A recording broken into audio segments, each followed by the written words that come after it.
नमस्कार दोस्तों, kids time में आपका स्वागत है। मैं हूँ रजनी सेन। बच्चों, हमारे देश को कृषि प्रधान देश कहा जाता है और वो इसलिए कि हमारे देश की अर्थव्यवस्था में कमाई का सबसे बड़ा जो ज़रिया है वो कृषि यानी खेती किसानी है। हमारे देश की जनसंख्या का बड़ा हिस्सा भी गांव में रहता है, जो मुख्य रूप से कृषि पर ही आधारित है। गांव के बच्चे तो कृषि से कहीं ना कहीं जुड़ जाते हैं, वे मिट्टी, पानी और फसलों का आपस में संबंध समझते हैं। लेकिन हमारे शहर के जो बच्चे हैं, उन्हें कैसे कृषि से जोड़ा जाए और उनके लिए खेती, किसानी, कृषि का महत्व जानना क्यों ज़रूरी है, आज किड्स टाइम में हम इसी पर बात करेंगे। हमारे साथ अब से कुछ ही देर में एक बेहद ख़ास मेहमान भी जुड़ेंगे। पर्यावरण प्रहरी, सामाजिक कार्यकर्ता और गिव मी ट्री फाउंडेशन के फाउंडर स्वामी प्रेम परिवर्तन, जिन्हें लोग पीपल बाबा के नाम से भी जानते हैं, उनसे हम एक बार फिर से आपका तारुफ करवाएंगे। लेकिन आपको पता ही है, किड्स टाइम में आपका ज्ञान बढ़ाने के लिए और उसकी परीक्षा लेने के लिए हम एक क्विज़ भी आपके लिए लेकर आते हैं। तो आज ऐसे ही चंद सवाल आपके सामने आएंगे, जिनके 4 विकल्प आपको दिए जाएंगे। उनमें से एक सही जवाब आपको देना है और टेलीफोन नंबर आपको अपने टेलीविज़न स्क्रीन पर नीचे दिखाई दे रहे हैं, उन पर आपको कॉल करना है और बताना है कौन सा सही जवाब है। तो सबसे पहला सवाल जो आज आपके सामने आ रहा है वो इस तरीके से है, इनमें से कौन सी क्रांति भारत में कृषि से संबंधित है? इनमें से कौन सी क्रांति भारत में कृषि से संबंधित है? और आपके सामने जो 4 विकल्प दिए जा रहे हैं वो इस तरीके से है: ए श्वेत क्रांति, बी हरित क्रांति, सी मृदा क्रांति या डी पीली क्रांति। इनमें से एक सही जवाब है जो आपको बताना है और बहुत आसान सा सवाल है। मुझे लगता है बहुत ही जल्द आप इसका जवाब हमें ज़रूर देंगे। तो टेलीफोन नंबर आपको दिखाई दे रहे हैं स्क्रीन पर, उन पर आपको कॉल करना है। और आगे भी आपके सामने कुछ ऐसे ही सवाल आएंगे जो खेती और किसानी से जुड़े रहेंगे, उसके बारे में हम आपको बताएंगे। और अब देख लेते हैं कुछ बड़े ही दिलचस्प संदेश जो हमें बच्चों ने भेजे हैं। बच्चों को पौधे उगाना और उन्हें प्रकृति से प्रेम होता है, उन्हें प्रकृति से जुड़ना पसंद है। आइए बच्चों के कुछ ऐसे ही प्यार भरे संदेश सुनते हैं।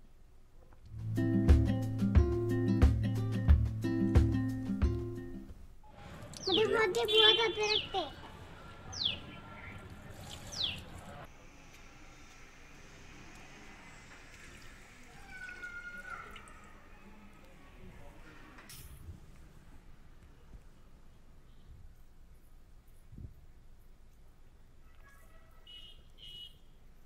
आज मेरा बर्थडे है और मामा ने ऐसे प्लांट्स लगाए जिससे हमें ऑक्सीजन मिलता है। ये प्लांट्स हमें हर दिन घर में लगाना चाहिए।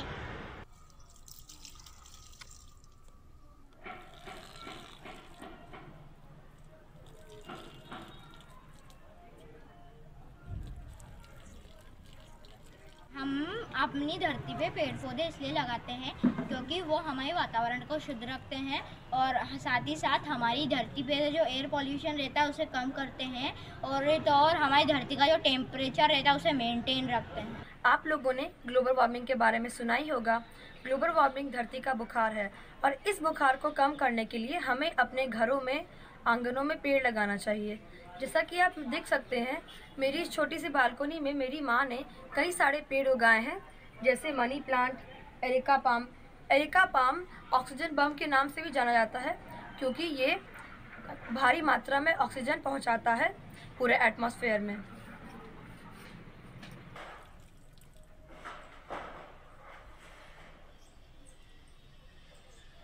हमें पेड़ पौधे इसलिए लगाना चाहिए क्योंकि उनसे हरियाली होती है और हरियाली से हमें खुशी मिलती है।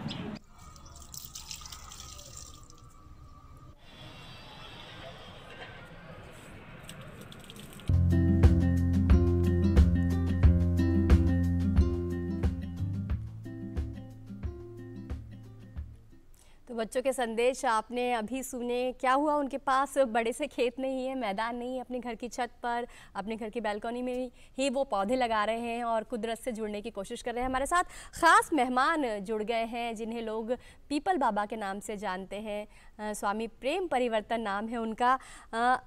आपसे जानना चाहेंगे कि आज हमारा जो विषय है, बच्चे खेती किसानी से कैसे जुड़ें, ये बच्चों के लिए जानना क्यों ज़रूरी है, उसके बाद बात करेंगे आपकी खुद की कहानी की। बच्चे जो हैं, बच्चे देखिए 2 प्रकार से, एक तो वो बच्चे हैं जो गांव के एरिया में रहते हैं और कुछ ऐसे बच्चे हैं जो अर्बन स्पेसेस में रहते हैं, शहरी एरिया में रहते हैं, है ना। तो जो रूरल एरियाज में बच्चे रहते हैं, गाँव में बच्चे हैं, उनको किसानी के बारे में, खेती बाड़ी के बारे में, मट्टी के बारे में, हवा पानी के बारे में, बीज के बारे में, धान खेती, इसकी उनको पर्याप्त उनको विद्या मिलती रहती है, उनको नॉलेज मिलता रहता है, क्योंकि उनके संस्कार ही वैसे हैं, है ना, गांव में उनको मिलते हैं। जहाँ चैलेंज आता है हमें जो लगता है कि जैसे हम गवर्नमेंट स्कूल्स में काम करते हैं ग्रीन स्कूल्स प्रोजेक्ट के अंडर, तो जो रूरल एरियाज में हम जब जाते हैं बच्चों को बताने, तो बहुत आसान होता है, क्योंकि वो बच्चे जो हैं, क्योंकि वो किसान परिवार से होते हैं, गांव से होते हैं, बहुत जल्दी पकड़ लेते हैं। जो चैलेंज आता है वो अर्बन स्पेसेस में आता है। जो शहरी एरियाज में बच्चे रहते हैं ना, उनको समझाना कि फार्मिंग कैसे होती है, एग्रीकल्चर कैसे होती है, हरियाली कैसे लाना है, और किस तरह से हम अपना ग्रो योर ओन फूड, हम अपने खाने की चीजें कैसे उगा सकते हैं अपने छत पे, बागबानी जिसको बोलते हैं, है ना। तो वहाँ चैलेंज आता है। तो मैं समझता हूँ कि आपका जो सवाल था कि हम बच्चों को किस तरह से, तो एक तो मैं समझता हूँ पेरेंट्स को ये संस्कार देना बहुत ज़रूरी है, और एलिमेंट्री स्कूल लेवल पे, प्राइमरी स्कूल लेवल पे हमारा करिकुलम में एग्रीकल्चर, फार्मिंग बच्चों के लिए, खासकर बच्चों के लिए ये सब्जेक्ट बन के आना चाहिए, क्योंकि आने वाला जो वक्त है, जैसे हमारे प्रधानमंत्री जी भी कहते हैं हमें देश को आत्मनिर्भर बनाना है, उसी तरह से हमारे बच्चों को भी जो ग्रो योर ओन फूड का जो प्रोग्राम है, और अपना खाना हम खुद उगा सकें, अपनी सब्जियां हम कम से कम फ्रेश ऑर्गेनिक खुद उगा सकें, हमें आत्मनिर्भर बनना है। तो मैं समझता हूँ कि एलिमेंट्री स्कूल लेवल पे ही, छोटी उम्र से ही बच्चों की ट्रेनिंग स्टार्ट हो जानी चाहिए। जी, आपके पास फिर से लौटेंगे, लेकिन इस बीच एक कॉलर ने हमें निमंत्रण दिया है उससे बात करने का। कुशन है कल्याण मुंबई से हमारे साथ जुड़ रहे हैं, बहुत बहुत स्वागत है आपका। बताइए, क्या सही जवाब आपको पता है? हाँ। क्या है सही जवाब? बी, क्रांति। जी, हमने आपसे पूछा था कि कौन सी क्रांति भारत में कृषि से संबंधित है, और आपने हरित क्रांति जवाब दिया है। अच्छा, पहले आप ये बताइए कि आप क्या करते हैं? हाँ। कुशन, आप कौन सी क्लास में पढ़ते हैं?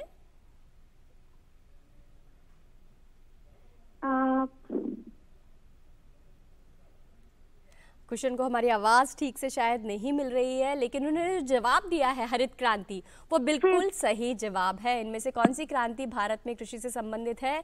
हरित क्रांति। और एक बार फिर से हमारे ख़ास मेहमान स्वामी प्रेम परिवर्तन, जिन्हें पीपल बाबा के नाम से जाना जाता है, जिनकी कहानी अपने आप में बड़ी दिलचस्प है, वो भी हम आपको बताएंगे। पीपल बाबा, अगर हम बात करें, आपने बच्चों को कृषि से जोड़ने की बात की, लेकिन आपकी खुद की कहानी अपने आप में बड़ी दिलचस्प है। कैसे नाम मिला आपको पीपल बाबा? बच्चे जानना चाहेंगे। अच्छा, जब मैं आज जो हमारी ऑडियंस है बच्चों की, आज हम किड्स टाइम पे हैं, तो मैं भी किड था, मैं भी छोटा सा बच्चा ही था। 10 साल की उम्र थी, 4th कक्षा में पढ़ता था। स्पाइसर मेमोरियल स्कूल मेरे स्कूल का नाम था, एलिमेंट्री स्कूल था पूना में। मेरे फादर आर्मी में थे, वहाँ मिलिट्री हॉस्पिटल में पोस्टेड थे। मेरी एक टीचर थी मिसेस विलियम्स, वो हमें बहुत सारी प्यारी प्यारी पर्यावरण पर और पेड़ पौधों पे हमें कहानियाँ सुनाया करती थी। वो बहुत बड़ा मेरे लिए मोटिवेटिंग फैक्टर था।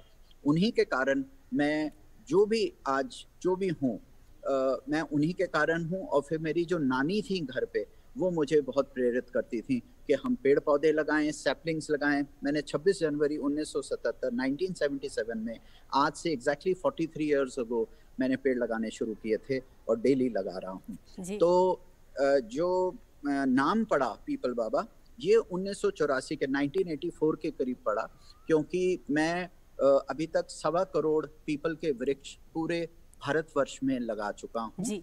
और बच्चों को बहुत जोड़ा है, महिलाओं को और बच्चों को, और स्कूल्स में बहुत प्रोग्राम्स चलाए। बच्चों का बहुत जबरदस्त योगदान इसमें रहा। बड़े लोग जो थे वो कहा करते थे, अरे पीपल के वृक्ष में भूत होता है। लोग हमें कहा करते थे, अरे इसमें तो चुड़ैल बसती है। कहानियां होती थी, लेकिन जो बच्चा होता है वो बहुत इनोसेंट होता है। बच्चे को जैसे ही पता चलता है कि इसमें 100% ऑक्सीजन होती है, सबसे ज्यादा, जैसे एक बड़े प्यारे बच्चे ने बोला कि एरेका पाम जो है वो ऑक्सीजन बम है, बिल्कुल ठीक बोला। इंडोर प्लांट्स में जैसे एरेका पाम है, सिंगोनियम है, मनी प्लांट है, उसी तरह से जो राज वृक्ष हम जिसको बोलते हैं पीपल, है ना, तो मैं सभी बच्चों को यही कहता हूँ, हमेशा से प्रेरित करता रहा हूँ कि पीपल और बरगद, पीपल, बरगद, गूलर, पिलखन, पीपल और बरगद जरूर लगाएं। बरगद जो है हमारा राष्ट्रीय वृक्ष है, जी जी बिल्कुल, जो पीपल का ही जैसे भाई है एक तरीके से, है ना। जी जी। तो पीपल को जरूर बच्चों को लगाना चाहिए। और बस इसी तरह से 1984 के करीब राजस्थान में एक बार किसी ने मेरा इंट्रोडक्शन पीपल बाबा के नाम से ही किया, और फिर स्कूल में भी बच्चे पीपल बाबा बोलते रहे, तो बच्चों ने नाम दिया, मीडिया ने नाम दिया, फिर वो पीपल बाबा ही नाम हो गया। बिल्कुल, अब तो एक बहुत ही अच्छा आप काम कर रहे हैं और लोगों को कुदरत से जोड़ रहे हैं। किसान और कृषि के बारे में बच्चे क्यों जाने, इस पर हम चर्चा कर रहे हैं। एक बार फिर से लौटेंगे आपके पास, लेकिन एक अगला सवाल हमारे सामने आ गया है जो बच्चों के लिए है। हमारा अगला सवाल इस तरीके से है कि भारत का कौन सा राज्य धान का कटोरा कहलाता है? ए मध्य प्रदेश, बी उत्तर प्रदेश, सी छत्तीसगढ़, डी पंजाब। इसमें से एक सही जवाब है जो आपको हमें कॉल करके बताना है। नंबर आपके टेलीविजन स्क्रीन पर आपको दिखाई दे रहे हैं। तो एक बार फिर से लौटते हैं अपने मेहमान के पास। पीपल बाबा, अगर बात करें शहरों के बच्चों की, उनके पास कम स्पेस है, कम जगह है समझने की, और अपनी स्टडीज़ में इतने ज़्यादा उलझे हुए हैं, या यूँ कहें कि इतने ज़्यादा फंस गए हैं कि उनको मौका नहीं मिल पाता है कृषि से जुड़ने का, जो गांव के बच्चों के लिए एक सामान्य सी बात है। तो कैसे उन्हें बालकनी के भीतर ही, छतों के भीतर ही ये बताएं कि कौन सी मिट्टी कैसी है या कौन सी फसल कैसी है, ये बताना क्या इतना आसान है? बहुत आसान है। बच्चों को समझाना तो सबसे आसान है। देखिए, पहली बात तो हम बात करते हैं मिट्टी की। अगर आपको मिट्टी लेकर आनी है खेती बाड़ी के लिए, चाहे आप अपनी बैल्कनी में, सीढ़ियों के पास, अंदर बाहर, छत पे, रूफटॉप पे, बैल्कनी में, कहीं भी आप चलिए, हम सीधा, क्योंकि आज कृषि के बारे में बात हो रही है, मैं इंडोर प्लांट्स के बारे में नहीं कहूँगा, मैं सीधा बात करूँगा कि हम किस तरह से साग सब्जी उगा सकते हैं। ठीक है, तो बच्चों आप क्या कर सकते हैं, आप किसी पार्क में चले जाओ, पार्क में चले जाइए और बाल्टी और खुरपी ले जाइए, या पुराना कोई बर्तन ले जाइए। पार्क में कोई बड़ा वृक्ष देखिए, कोई बूढ़ा वृक्ष हो, 50 साल पुराना, 100 साल पुराना, उसके आसपास की जो मिट्टी होती है वो सबसे बढ़िया फार्मिंग सॉइल होती है, क्योंकि उसमें ह्यूमस होता है, जो चॉकलेट ब्राउन होता है, जैसे आप खाते हैं ना, चॉकलेट खाते हैं, ब्राउन, एकदम डार्क ब्राउन होती है, उसी तरह की जो मिट्टी होगी, वो पिलपिली मिट्टी जो होगी, है ना, तो वो आप खोदकर अपनी बाल्टी में भरकर, बर्तन में रख के, प्लास्टिक में, किसी भी कोई थैली वैली में, कपड़े के थैले में आप ले आइए, उसको अपने गमलों में डाल लीजिए। अब बात आती है, सेकंड चीज होती है बीज।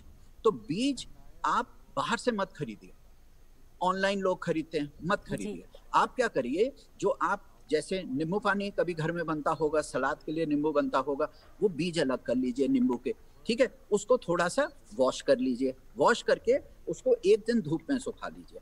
फिर उसके बाद टमाटर है, टमाटर के बीज अलग कर लीजिए, उसको वॉश करके सुखा लीजिए। आपके मम्मी पापा इसमें आपको हेल्प कर सकते हैं, कोई बड़ा भाई हो, कोई नानी हो, दादा, पेरेंट्स को छोड़िए, नानी दादी कोई ऐसे हो, उनको उनसे हेल्प लीजिए आप, ठीक है। तो बीज इकट्ठे कीजिए, जितने भी सब्जियों के हैं, जैसे फ्रेंच बीन्स बोलते हैं, फ्रांस बीन्स भी बोलते हैं, बीन्स के जो वो गोल गोल होते हैं सफेद, उसको अलग कर लीजिए, उनको रख लीजिए। फिर उसके बाद आपके मटर हैं, आजकल मटर बहुत खा रहे हैं सब लोग। ये टाइम जो है, अभी हम जब बात कर रहे हैं, सर्दियों का मौसम जो होता है बच्चों, वो सब्जियों के लिए बहुत अच्छा होता है। आप छोटी सी फार्मिंग अपनी मेथोडोलॉजी, अपनी टेक्निक पूरी बना सकते हो। जी जी। आप अपने जो छत है, छत के अंदर गमले ले लीजिए, 8-10 गमले खरीद के अपने पेरेंट्स को कहिए कि आपको खरीद दें, उसमें इस तरह से पार्क से मिट्टी ले आइए, आधा गमला उसमें भर लीजिए, और उसके अंदर ये बीज, है ना, हर प्रकार के 4-4 बीज डाल दीजिए। आप ये मत कीजिए कि अगर एक में गोभी लगाई है और एक में गाजर, एक में मूली, ऐसे नहीं। अगर आप मूली, गाजर, गोभी इकट्ठी भी लगा देंगे, इसको हम परमाकल्चर कॉन्सेप्ट बोलते हैं, एक ही गमले में लगा देंगे, सब सब्जियां उगेंगी। जो उगेगी वो आप काटिए और अपने मम्मी को किचन में दीजिए और खाइए उसको। बिल्कुल, कहीं ना कहीं से तो शुरुआत करनी पड़ेगी हमें। बिल्कुल, आपने सही कहा कि अपने घर में गमलों से ही शुरुआत कीजिए, और वहीं से जो है आप कृषि से जुड़ जाएंगे। हमारे साथ एक कॉलर जुड़ गए हैं, शिवम जुड़ गए हैं छपरा बिहार से। बहुत बहुत स्वागत है आपका। आपको सही जवाब पता है? हमने आपसे पूछा था कि भारत का कौन सा राज्य धान का कटोरा कहलाता है, क्या आपको इसका सही जवाब पता है? हाँ। बताएं। सी, छत्तीसगढ़। छत्तीसगढ़। शिवम, आप क्या करते हैं, कौन सी क्लास में हैं? कक्षा 8 में। अच्छा, तो आपने अपने आसपास घर में कुछ उगाया हुआ है खुद से? कभी आपने गार्डनिंग वगैरह की है? Yes sir. हाँ मैम। क्या क्या उगाया है आपने?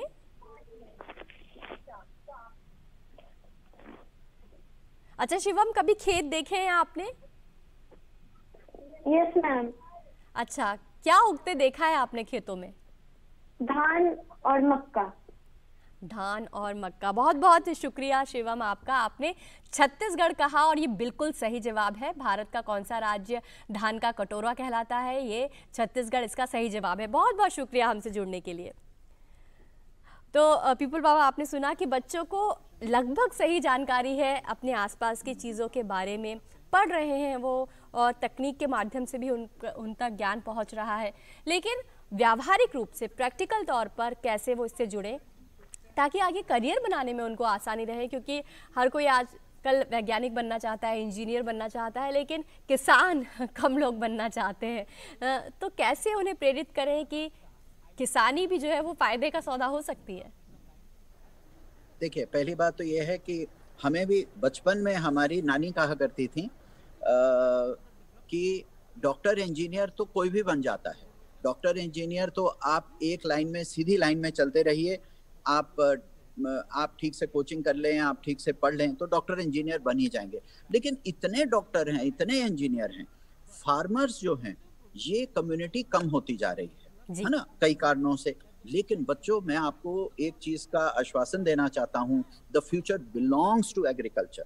जो हमारा आने वाला वक्त है ना, वो किसान का वक्त। जो आने वाला वक्त है वो वही प्रोग्रेस करेगा जिसके पास जमीन है और जो मॉडर्न मेथोडोलॉजी के साथ, अच्छी तरह से नेचुरल फार्मिंग टेक्निक के साथ, अच्छी सॉइल रेस्टोरेशन जिसको आती है, जो मिट्टी को अच्छी तरह संजो के रखेगा और पानी का कम से कम यूज में वो अपने मैक्सिमम, अपनी आउटपुट मैक्सिमम एग्रीकल्चर कर पाएगा। उन्हीं के लिए ये आने वाला जो वक्त है ये उन्हीं का होने वाला है। सो agriculture has a great future. तो बच्चों, अच्छा, अब आप कैसे करेंगे?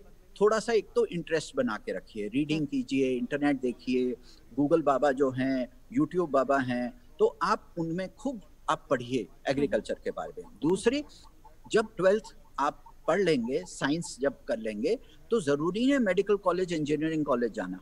आप एग्रीकल्चर यूनिवर्सिटीज हैं, है ना, अब तो सरकार ने बहुत सारी सुविधाएं दे दी हैं, बहुत सारे डिप्लोमा कोर्सेज हैं, सर्टिफिकेट कोर्सेज हैं, बहुत सारे राष्ट्रीय ऐसे नेशनल इंस्टीट्यूट्स हैं जहाँ पर छोटे छोटे कोर्सेज कराए जाते हैं। तो खाद बनाने से लेकर बीज के ऊपर और फार्मिंग के ऊपर बहुत सारे कोर्सेज हैं, लाइफ स्टॉक मैनेजमेंट पे हैं। तो फार्मिंग, मैं समझता हूँ बच्चों, आने वाले वक्त में farming, agriculture, life stock management, land management, इसमें बहुत बहुत स्कोप है और आप अपना इंटरेस्ट बना के रखिएगा। और मुझे पूरी उम्मीद है कि भारत को आप जैसे होनहार, पढ़े लिखे जो आने वाले वक्त में बहुत प्यारे प्यारे फार्मर्स मिलने। बिल्कुल बिल्कुल। और खाद की आपने बात की, उस पर भी चर्चा करेंगे, लेकिन अगला सवाल हमारे सामने आ रहा है बच्चों के लिए। इनमें से मृदा विज्ञान या मिट्टी के वैज्ञानिक अध्ययन को क्या कहा जाता है, उसके लिए किस टर्म का उपयोग किया जाता है? आपके ऑप्शन इस तरीके से हैं। Option a pedology, soil science, b दूसरा ऑप्शन है सी सॉइल कल्चर, या डी सॉइलोलॉजी। इनमें से एक सही जवाब है जिसका आपको हमें जवाब देना है। और हमारे साथ पीपल बाबा जुड़े हुए हैं जिन्होंने पूरे ही भारत में, पूरे ही देश में बड़ी तादाद में पीपल के पेड़ लगाए हैं और हरा भरा बनाया है बंजर ज़मीन को। पीपल बाबा, आपसे जानना चाहेंगे, आप खाद की बात कर रहे थे, आप जो लोग अपार्टमेंट्स में रहते हैं या फ्लैट्स में रहते हैं, क्या उनके लिए मुमकिन है खाद बनाना? उनके लिए तो बहुत ही आसान है। आप जितना भी आलू, टमाटर, प्याज के जितने छिलके हैं, फ्रूट के छिलके हैं, जो भी आपका वेजिटेबल वेस्ट है, उसको आप एक गमले में, बाल्टी में डाल लीजिए। थोड़ा सा उसमें आप छोटे छोटे पेपर के टुकड़े, कार्डबोर्ड के टुकड़े, सूखा जो सूखे पत्ते होते हैं गार्डन में इधर उधर सड़कों पे पड़े रहते हैं, वो थोड़ी सी मुट्ठी भर के ले आइए, उसको ऊपर डाल दीजिए और हल्की फुल्की थोड़ी सी मिट्टी डाल दीजिए उस पे। वो मिट्टी और पत्ते डालने से कीड़े नहीं पड़ते, मैगट्स नहीं आते, बदबू नहीं आती। ठीक है, ये एक टेक्निक है, अगर आप ठीक से सीख जाएं तो अब जैसे मैं अपनी छत पे, मेरे पास कम से कम 400 पौधे हैं और 1 ग्राम मिट्टी भी मैं नीचे से ऊपर, मैं 3री मंजिल पे रहता हूँ, मैंने आज तक कभी नहीं लेकर गया। जितनी भी आपका किचन वेस्ट है उसी की खाद बनाता हूँ, खाद में ही मैं पेड़ पौधे उगाता हूँ, खाद उसी किचन वेस्ट से बनी हुई खाद। देखिए 100 दिन लगते हैं, 100 दिन का वक्त होता है, 3 महीने का वक्त समझ लो, 90 दिन हो गए, 100 दिन में आपकी खाद तैयार हो जाती है अगर आप ठीक से बनाएं तो, है ना।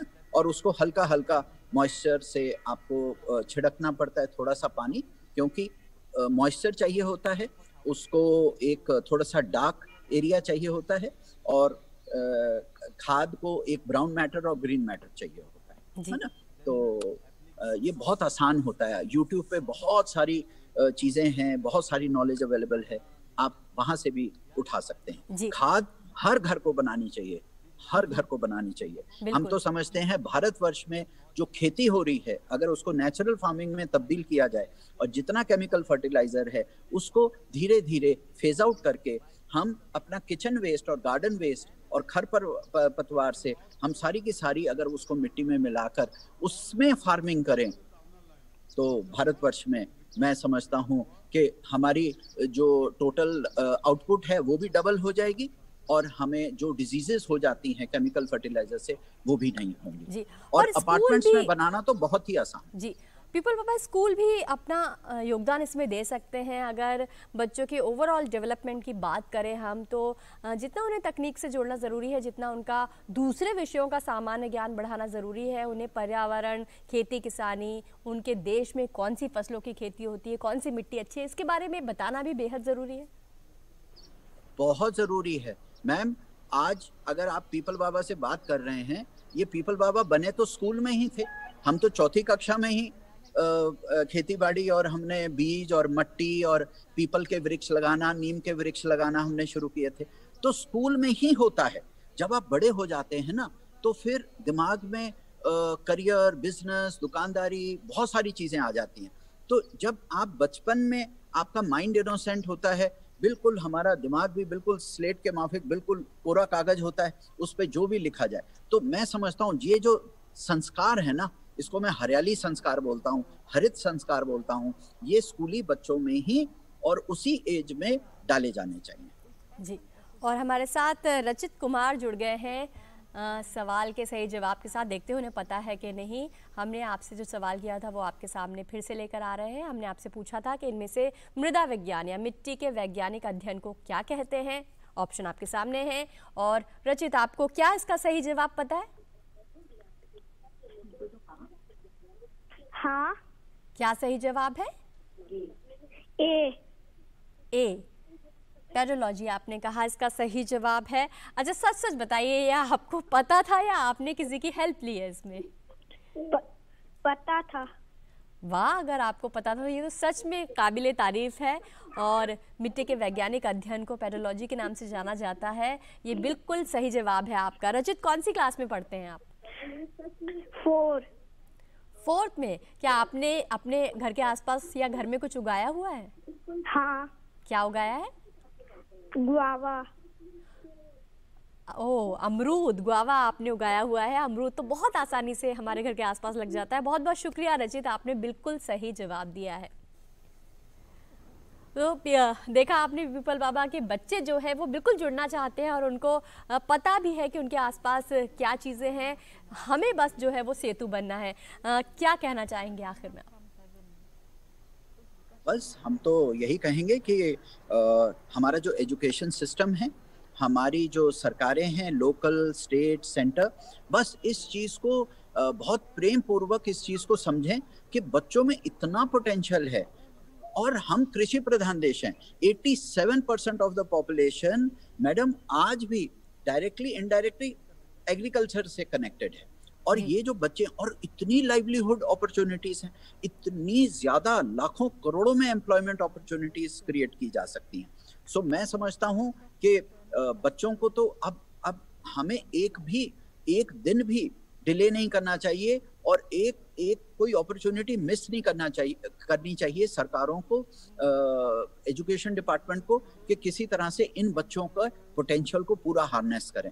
हम तो जहां भी जाते हैं, मेरी हमेशा प्रायोरिटी होती है, अगर मेरे पास 4 इवेंट हैं एक दिन में और 3 एडल्ट्स के लिए हैं, कोई क्लब के लिए है, कोई धर्म संस्थान के लिए और एक स्कूल के लिए है, तो मेरी हमेशा जो प्रायोरिटी होती है वो स्कूल के लिए होती है। क्योंकि जो हमारे आज के बच्चे हैं वो कल के IAS अफसर बने हैं, वो आज के हमारे जो बच्चे हैं उनमें हम ये संस्कार डाल देंगे तो वो कल के प्रधानमंत्री भी बनेंगे, कल वो बड़े बड़े ब्यूरोक्रेट बनेंगे, वो पॉलिसी मेकर्स बनेंगे, वो हमारे पूरे देश को डायरेक्शन देंगे। और अगर उनमें ये संस्कार है, उनमें ये समझ है, तो फिर हमारा भारत जो है बिल्कुल सेफ हैंड्स में है। जी, बहुत ही महत्वपूर्ण और खूबसूरत संदेश आपने यहाँ दिया है कि किस तरीके से बच्चों को जोड़ना ज़रूरी है अगर हमें देश के भविष्य की तस्वीर संभालनी है कृषि के क्षेत्र में। बहुत बहुत शुक्रिया पीपल बाबा आपका हमसे जुड़ने के लिए, इतनी महत्वपूर्ण जानकारी हमारे साथ साझा करने के लिए।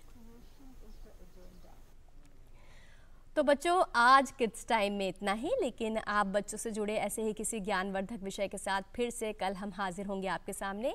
आप भी कुदरत से जुड़े रहिए, पेड़ पौधों से दोस्ती कीजिए और खेत, किसान और कृषि के बारे में जानने की और समझने की कोशिश कीजिए। खूब हंसिए और स्वस्थ रहिए। फिलहाल हमें दीजिए आज्ञा। नमस्कार।